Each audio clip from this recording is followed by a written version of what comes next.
Shalom and welcome to another session in our ongoing series called The Life of Christ in Context. Today we have a guest to share with us. His name is Gordon Govier, and Gordon will share with us his top 10 recent archaeological discoveries that connect us to Jesus. I hope that you enjoy this session.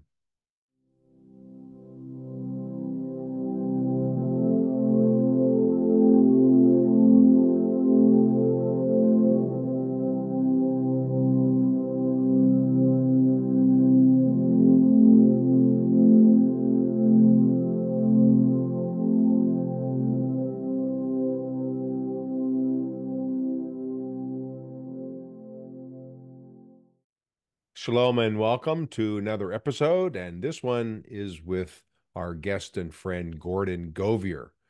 Gordon has compiled a list of top 10 recent archaeological discoveries that connect us with Jesus. And of course, we'll talk about synagogues, and as you can see, with the wonder of green screen, that's the image behind me in this session. But it's a pleasure to have you with us as we begin and really continue, but certainly talk about not only the historical.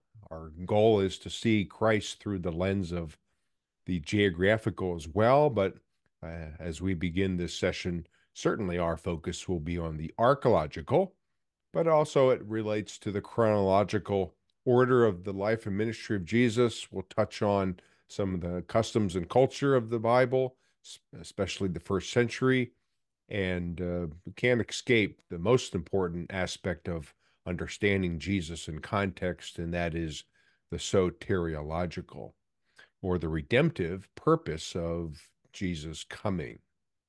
So I want to welcome Gordon to this session. In fact, let me just grab my latest copy of Artifacts. Gordon not only writes these top 10 archaeological discovery lists every year for and on behalf of Christianity Today, but he's also the editor and publisher of this Artifacts. I get it, was it once a quarter, I believe, and this is the latest one. And I really want to highlight and suggest that you as an audience look into this. I think this is one of the best summations of a lot of the archaeological discoveries that relate us to the Bible. But Gordon, talk a little more about yourself, who you are, and certainly artifacts as well. Yeah, I'm a journalist. I'm not an archaeologist, but I've been doing a radio program called The Book and the Spade on biblical archaeology for over 40 years now. And along the way, I also was invited by a couple of college professors to start a newsletter that eventually became Artifacts. And it is a quarterly publication, and it's kind of unique in its niche. It's not a lot of teaching. We have some articles, but it's more a digest of biblical archaeology news. So it's an biblical archaeology news magazine. And we stay up to date on the latest discoveries, and we do some commentary, and it's from an evangelical perspective. So you can really stay on top of what's happening archaeologically and how it relates to the Bible. Well, thanks for that intro, and certainly you're doing a fantastic job in keeping the Christian world primarily, but others who read this periodical and certainly this copy of Artifacts, a great resource. And in part, we're going to talk about some important archaeological discoveries. In fact, Gordon, you compiled this list of top 10.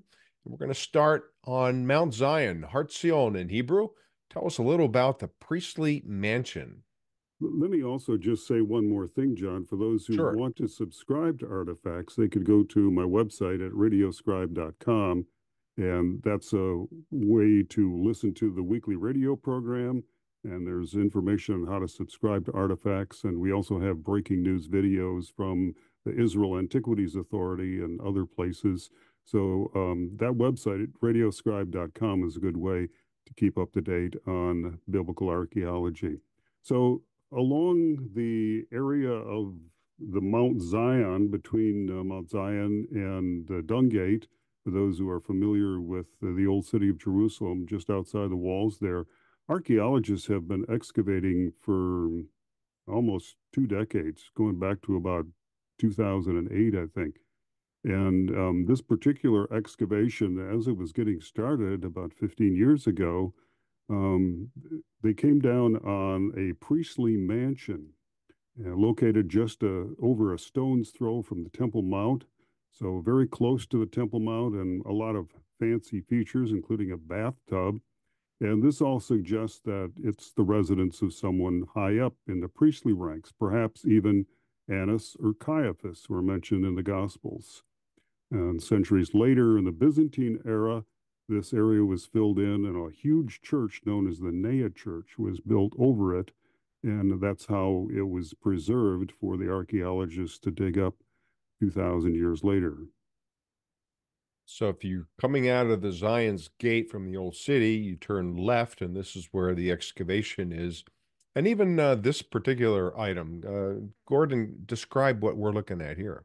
That's a seashell, a murex, that was the source of the purple color that was prized by people in that era and previous centuries. In fact, during in the Roman Empire, only the very highest of the elites were able to wear the color purple.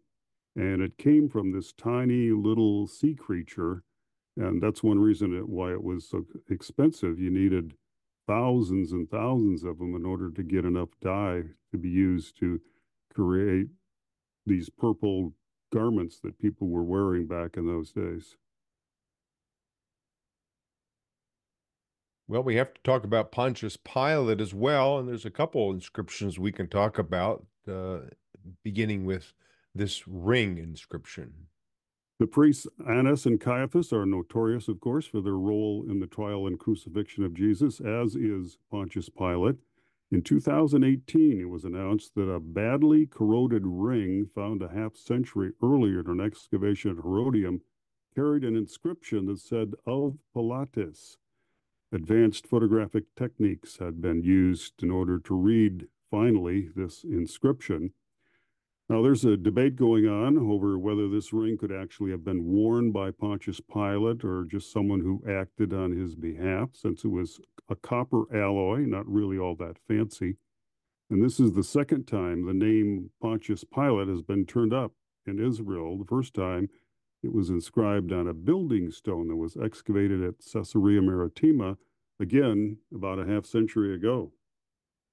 Yeah, 1961 discovery, and there's his name, Pilatus. Now, this discovery of the ring, let me just go back here.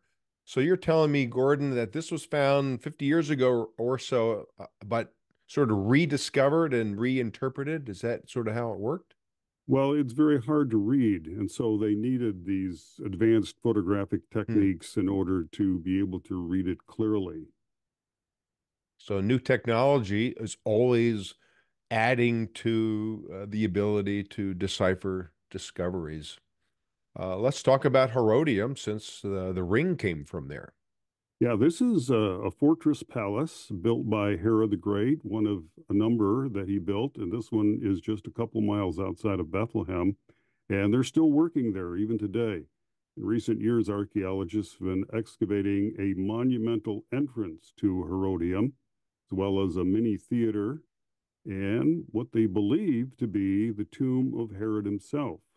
This tomb was found in 2007, and in 2014, they announced the discovery of this monumental entrance, which was finally opened up for visitors just a couple of years ago. And John, the last time we were in Israel, I was finally able to enter Herodium through the monumental entrance.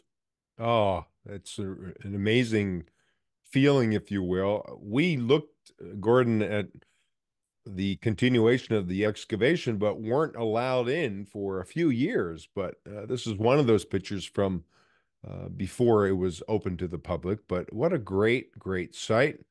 And Herodium. Remember, that Herod the Great, as you mentioned, is buried here according to Ehud Netzer, but he died in a place called Jericho.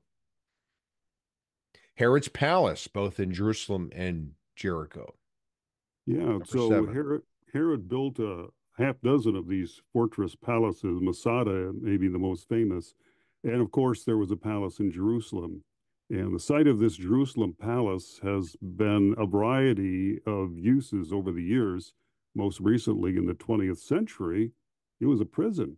Hmm. But archaeologists finally got a chance to excavate it. And in 2015, it was announced it was open for visitors. Other palaces were located in Jericho, as you just mentioned, as well as Caesarea Maritima on the Mediterranean coast. And one of the interesting things that's been done is analyze pollen particles taken from soil samples, particularly at the Jericho Palace. And they showed that some very sophisticated horticulture was taking place. There were tree species that would not have normally grown in the desert area near the Dead Sea. These may have been smaller sizes in pots, but I'm certain that Herod did this just to impress his guests. So if we review the role of Herod's palace, of course, Herod died in 4 BC, but it's suggested by many now that the lithostratus, it's a Greek term that means stone pavement in John 19, was actually here, and this is where Jesus was condemned to death by Pilate. Now, as you mentioned, this later prison is what we see above the ruins.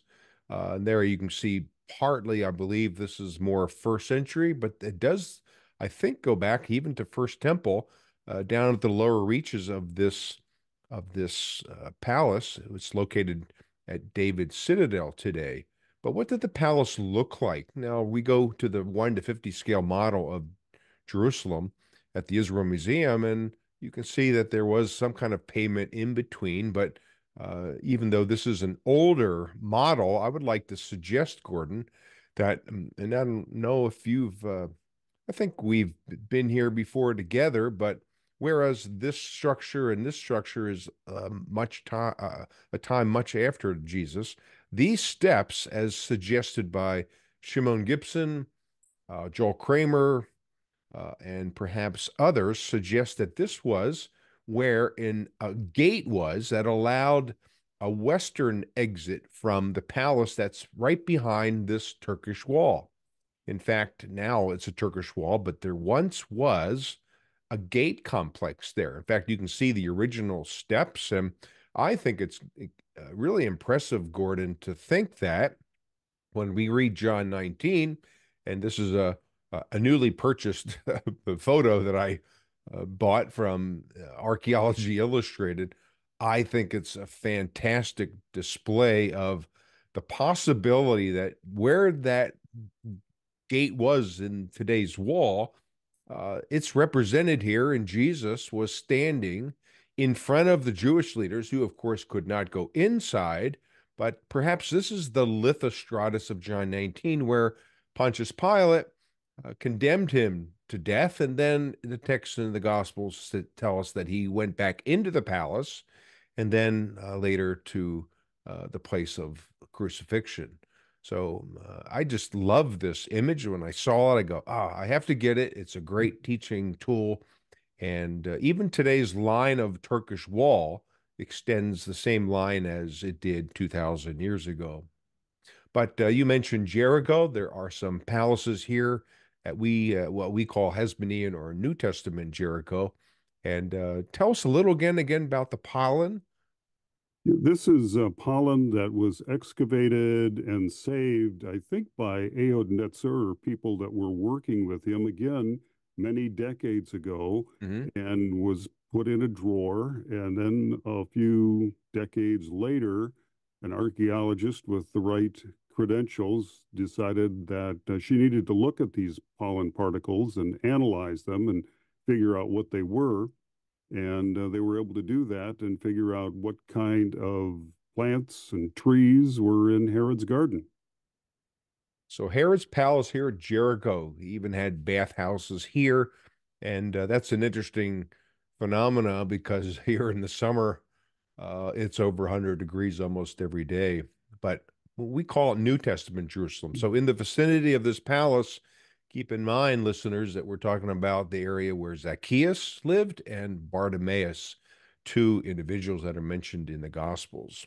John, I think what you were just talking about in relation to Herod's palace in Jerusalem just kind of shows the value of this particular top 10 list. We're not digging up new information about Jesus in terms of, what he was theologically 2,000 years ago, significance of him being on earth and all that he did as our Savior, but it gives us context and helps us understand more of his ministry and understand what's written in the Gospels. And I think that's the value of this top 10 list.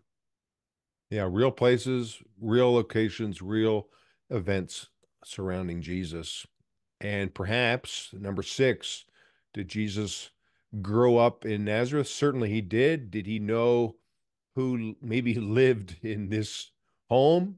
Uh, Tell us a little about it, Gordon. Yeah, it's difficult going to Nazareth today to picture what it was like for Jesus because it's a huge city. I think the population is like 90,000 or something like that Hmm. in Nazareth, the largest city in the Galilee. And in Jesus' time, it was a tiny little village. But there has been some archaeology done. In fact, it was not published in official journals for decades, and the work got lost. And then after an archaeologist started poking around and finding out what had been done in the early 20th century, he went back to the convent of the Sisters of Nazareth, which is near the Church of the Annunciation in Nazareth. And in 2015, this archaeologist, Ken Dark from the University of Reading, published the results of his examination of that earlier work and his follow up activity at the convent. And his conclusion was that at the very least, this was the location that the people of the Byzantine era venerated as the childhood home of Jesus. So Nazareth, these ruins are right in the vicinity of the Church of Annunciation. Number five, Kiryat Yarim. Is it Emmaus? What do you think, Gordon? That's been a question for many Bible scholars over the years. We have this fascinating story of the disciples who met Jesus on the road to Emmaus on Easter Sunday after his resurrection. And they've always wondered where exactly is Emmaus? Well, Luke 24 says it's 60 stadia from Jerusalem. That should translate to about 7 miles. And there have been various sites proposed at various distances. In 2019, archaeologist Israel Finkelstein offered a new identification based on work he was doing at this site called Kiryat Yarim. He linked Kiryat Yarim to Emmaus by noting that it is listed as one of the fortified towns around Jerusalem on two different lists from the Hellenistic period. So it seemed like the research he was doing for this site turned up this listing of Emmaus that was linked to Kiryat Yarim, and that was his discovery. Now, in the Old Testament times, the Ark of the Covenant rested here for about 20 years, according to First Samuel 7. But a Hellenistic wall, perhaps a palace, perhaps this is biblical Emmaus, that reference to the distance from Jerusalem in the Gospels. I've heard some scholars say, yeah, that's about 7 miles, in Kiryat Yearim, which is Abu Ghosh today, is precisely 7 miles away.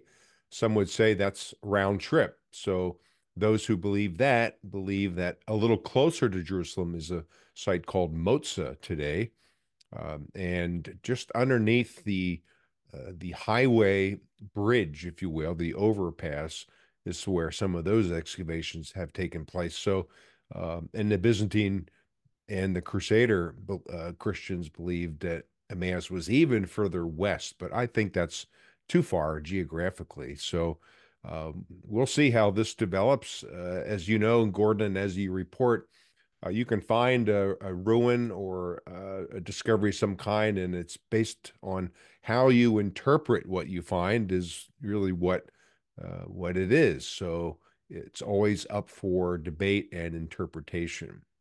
But there's no debate about this site. Number four, the Magdala synagogues. Yeah, this is an amazing story. In the Gospels, it says Jesus went throughout the Galilee teaching in the synagogues. In recent years, archaeologists have excavated many synagogues in the Galilee, and some of them date back to the first century. In the past 15 years, first one and then a second first century synagogue was excavated at Magdala, which is believed to be the hometown of one of the most famous followers of Jesus, Mary Magdalene. Because of that, and because Magdala is located directly on the route between Nazareth and Capernaum as it skirts the Sea of Galilee, these two have a strong connection to the ministry of Jesus. The first one was announced in 2009, and we visited a number of times. There's a unique engraved stone podium or table, something. They don't exactly know what it is. It's still a bit of a mystery. And also some early mosaic floors. The second synagogue was discovered in 2021 as part of a road widening project. Gospel accounts of Jesus' ministry in synagogues are some of the best sources for understanding the function of the synagogue in Jewish life in the first century. Synagogues were community centers, but also religious centers. So this is the second synagogue while the excavation was taking place. Later on, these are my photos of it, and you can see similar to the other one, a bench structure. In fact, it was plastered, which I find interesting. And who knows? Even though it's only mentioned once, this city in Matthew 15, very well could be that Jesus taught in certainly one, if not both synagogues, if indeed this is a synagogue. So let's move to number three. Again, we're always looking at debatable discoveries, but this is really a recent one, Gordon. Tell us a little about Bethsaida at El Araj. Yeah, Bible scholars and archaeologists have been debating over the location of this city, named as the home of Peter, Andrew, and Philip in John's Gospel. One archaeologist worked for several decades at a site called Etel near the northern shore of the Sea of Galilee, and he thought he had it. But there were some issues that failed to clinch the identification. Just in the last few years, another site at El Araj, much closer to the shore, has been the focus of another excavation. Last year, they announced the discovery of a mosaic floor in a Byzantine basilica that mentioned the chief and commander of the heavenly apostles, which usually refers to St. Peter.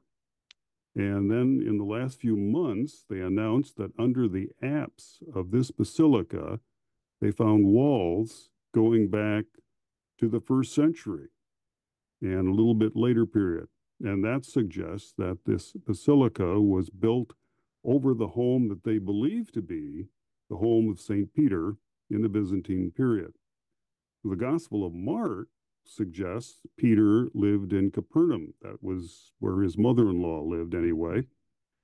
So he could have moved, could have lived in two different places. There's room for more debate on that issue, also.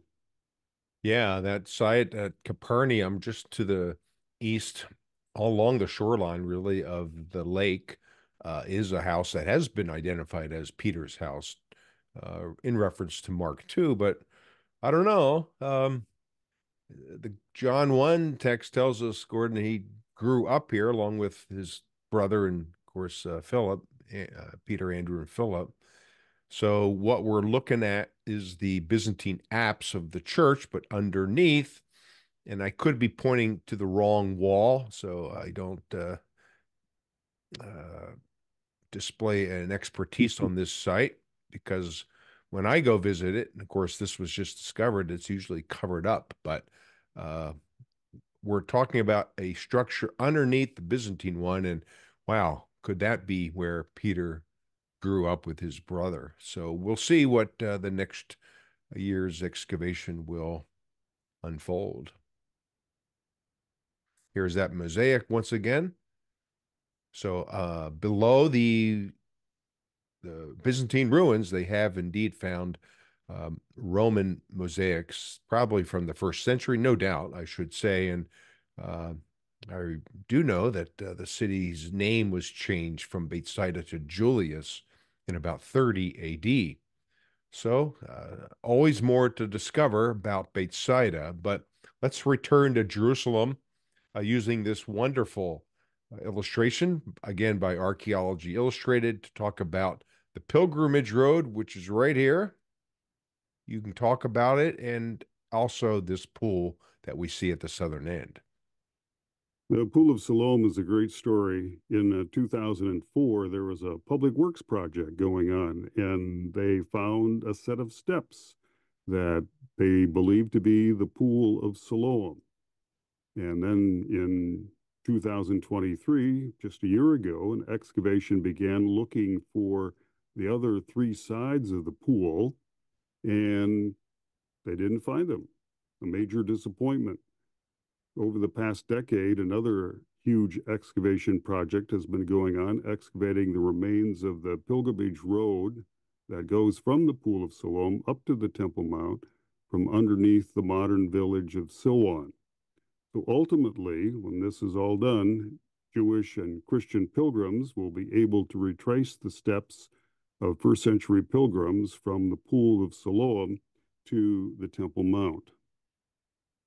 Sorry about that, audience. I just advanced the slides and I ended up coming back to this one. But let's just review. This is the pilgrimage road. Gordon, it's about 400 meters. We've walked underneath it in the drainage channel. But here is what is representing the pool. Now, how did you get to the pool? From the southwest corner was you walked on this pavement. Based on coins, this was dated to about 30 AD. And I understand that the consensus is that Pontius Pilate was the one who funded it. So could it be the blind guy who Jesus says, go and wash in the pool, walked on this pilgrim road, and underneath, as you can see, is the drainage channel that allowed water to collect rainwater and flow into the pool. But here it is. And as of this year, maybe 6 or 7 months now into it, they've been excavating the other side, an area that was owned by the Greek Orthodox. And I'm not exactly sure the process of how the city of David sort of took over this land that was not excavated for years, but there are the steps, and once again, looking from the possible pools of Siloam steps. That's debated even now. We're looking at the new excavation in this area that's just been uncovered.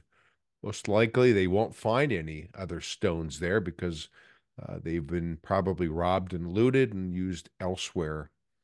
But I just read a theory actually a couple weeks ago, Gordon, of maybe the Byzantine pool where Hezekiah's tunnel comes out. There's a suggestion that that actually was the pool of Siloam, a ritual pool based on some excavation by Bliss and Dickey about 100 years ago. But we'll see. There's always two views on one discovery, isn't there? Yeah, that other pool excavated by Bliss and Dickey had been the Pool of Siloam that was pointed out the first time I went to Jerusalem, and Yeah. probably the same case for you. And it's hard to say for sure without some more archaeology. I think what's going to happen with this bigger pool, though, is that there'll be some kind of a reconstruction done there, and that'll be a place for people to visit in the years ahead. Yeah, that's right.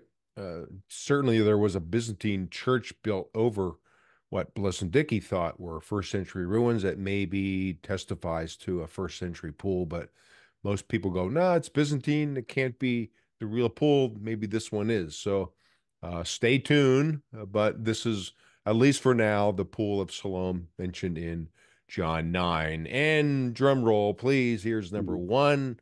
Holy Sepulchre Church renovations, which includes a few very new and recent discoveries.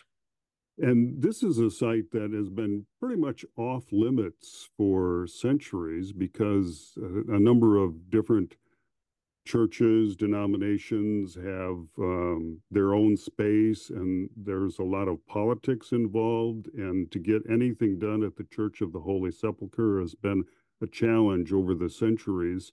But finally, within the last few years, there's been some reconstruction going on to fix some things, and it's been fascinating what's been discovered. And this is, I think, the most important site of Christianity in terms of being the place where Jesus was crucified, was buried, and then rose again. I mean, that's the central theme of the Christian faith.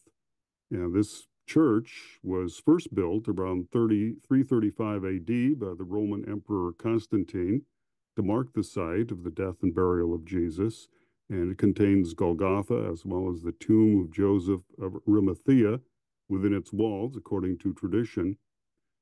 So just before Christmas, archaeologists from Rome's Sapienza University briefed leaders of the Holy Sepulchre's three principal churches on their most recent discoveries in the ongoing excavations.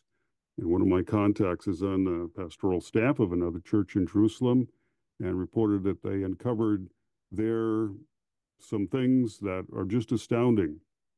And this has been going on for months. It's interrupted for 2 months after the October 7th Hamas attack, but it is a very discovering development, very encouraging development. According to tradition, the tomb of Christ was located in a quarry just outside the walls of Jerusalem in the first century. And through the combination of excavations and probes, they have found that the Roman quarry in the area in front of the tomb sloped rather steeply from the northwest to the southeast. And they found a portion of a small road that was built during the time of Christ across this quarry site.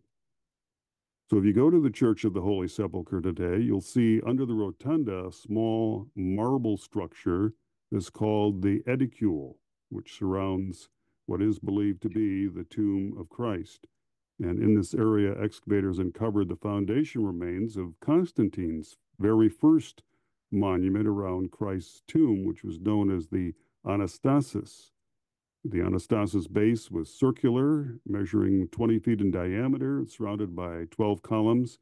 Because there was a water collection channel in this level, archaeologists suggested that the earliest version of Constantine's monument may have been in the open air.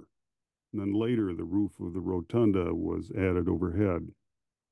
So the archaeological work of this past year is now nearing completion, and soon a more permanent floor will be laid over the top of the excavation, and this will allow worship to continue inside the church just as it has for the past 16 centuries.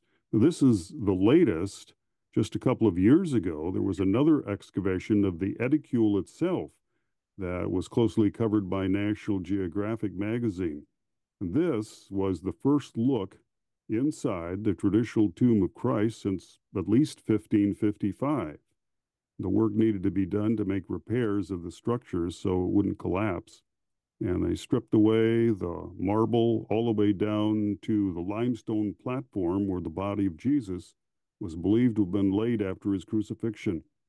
The original limestone cave walls of the tomb were preserved to a higher level than expected, and it was further proof that the traditional location of the tomb had not shifted over time. Amazing. Absolutely amazing. In fact, let's talk about some of the slides that I have here prepared. Just know that a couple hundred years ago, this platform upon which the church was built was actually erected by Hadrian, the Roman emperor in 132 AD. He actually established a temple on top and erected a statue of Aphrodite or Venus. And it could be, Gordon, I don't know what you think about this, your thoughts, but could it be that Hadrian sort of tips us off by getting rid of any quote unquote evidence of this guy named Jesus who died and rose again? And in order to do so, he fills in the quarry that you mentioned and he builds this platform and he erects a temple on top. I mean, this seems to me that Hadrian knew the location of the burial chamber of Jesus. Seems pretty logical. Yeah, definitely. So here's the wall. You mentioned that the tomb was outside the wall in this deep quarry. Certainly, archaeologists have uh, determined that this was a quarry filled in by Hadrian. There's a suggested place of crucifixion. There's the suggested tomb.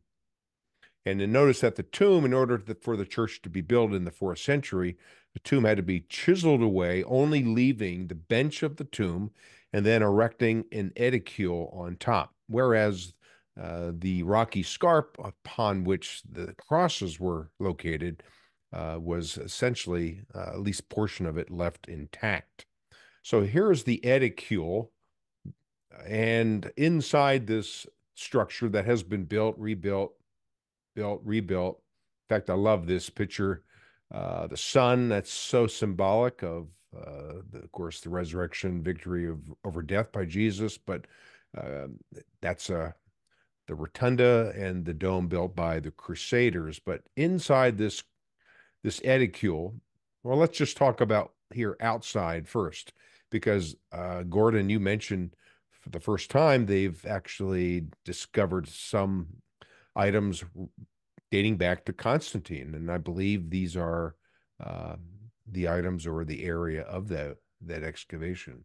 I know when I was there with you in 2022, they were just beginning to tear up the floor, beginning of this project, and they've been able to probe down in underneath and see what's down there. And that's resulted in what they have announced just in the last few months. I know you're showing pictures of the rotunda for years. That was very dark, and it was difficult to see the edicule in some ways, but that was repaired a few years ago, shedding light on the inside there on the edicule. And now we have these additional projects that have been done in the last few years and really revealed a lot of information about the Church of the Holy Sepulchre that wasn't available before. It's fascinating.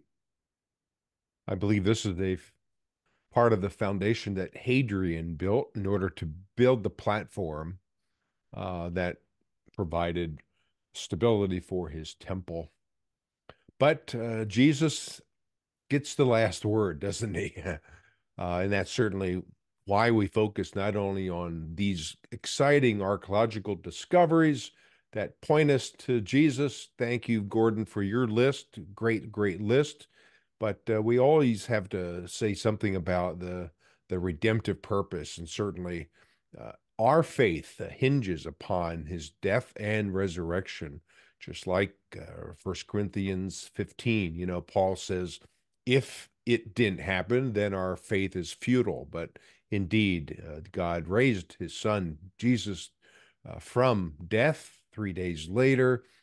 Could it be in this exact area? Now, we'll never know. I know there's another traditional site, and I'm calling that a traditional site because that only goes back to the end of the 1800s. It's called Gordon's Calvary or the Garden Tomb today. But when we take a look at the archaeological record, I think, Gordon, you would agree that this site hints more to be at least can we say safely, the authentic location of where Jesus was buried. When you look at the basic archaeology, the Garden Tomb, though a very nice place to visit, the archaeology there just doesn't fit. The tomb that's there, the walls and other things that the archaeologists have looked at, it doesn't fit into the gospel story. Whereas looking at the Church of the Holy Sepulchre, you can see that there is the evidence that goes back almost to the very beginning that this was believed by those people to be the place where Jesus was crucified and buried. And one other statement we can end with is that we worship the person, not the place. So we keep our eyes on Jesus. We focus upon him. He's the author and finisher of our faith.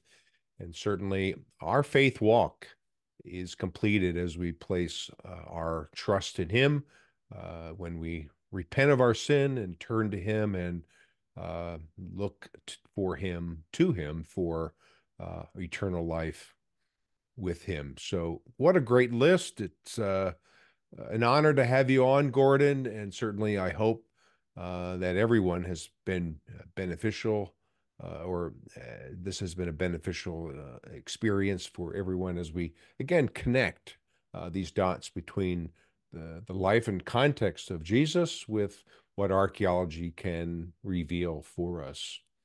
So thank you once again. And again, I'll point to the artifacts. Certainly, we'll put the link on this post so that you can look further into this wonderful resource. Thank So you, with that, Johnny.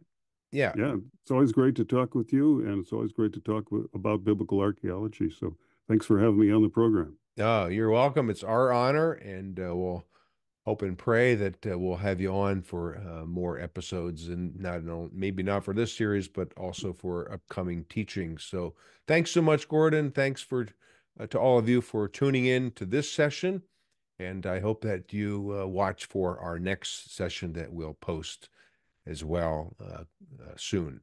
So until then, be blessed and shalom.